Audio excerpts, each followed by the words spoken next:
Hello guys, আসসালামু আলাইকুম ওয়া রাহমাতুল্লাহ। অন্যদিন নেই আজকেও আপনাদের সামনে নতুন একটা টপিক নিয়ে এসেছি। আজকে আলোচনার বিষয় হচ্ছে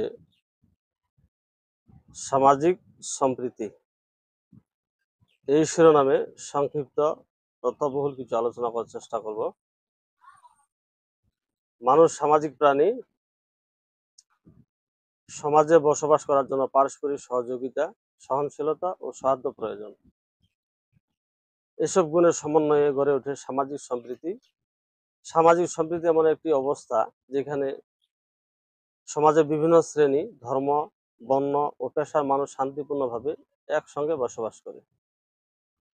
এটি সমাজের শান্তি, স্থিতিশীলতা ও উন্নয়নের অন্যতম পূর্বশর্ত।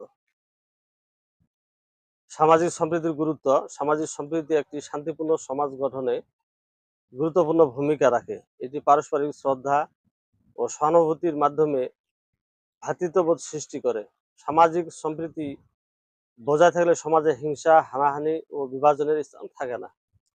সবাই একে অপরকে সুখে দুঃখে পাশে দাঁড়ায়, ফলে সামাজিক বন্ধন মজবুত হয় এবং জাতীয় ঐক্য প্রতিষ্ঠা সম্ভব হয়।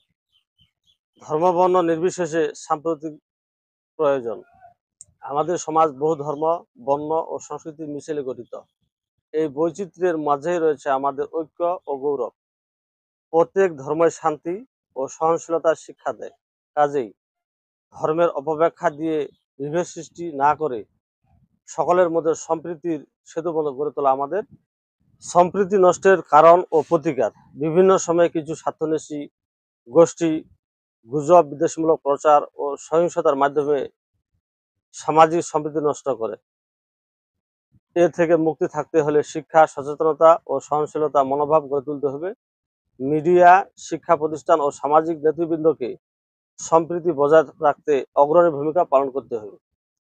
পরিশেষে বলা যায়, সামাজিক সম্প্রীতি আমাদের জাতীয় ঐক্য ও অগ্রগতি শান্তির অন্যতম স্তম্ভ। এই সম্প্রীতি বজায় রাখতে হলে আমাদের প্রত্যেককে সচেতন, সহানুভূতিশীল ও দায়িত্বশীল নাগরিক হিসেবে কাজ করতে হবে। আজ এই পর্যন্তই। সামনে নতুন কোনো ভিডিও আসার আগ পর্যন্ত লাইক, কমেন্ট, শেয়ার দিয়ে পাশে থাকবেন এবং চ্যানেলটি অবশ্যই সাবস্ক্রাইব করবেন। আল্লাহ হাফেজ, সবাইকে ধন্যবাদ।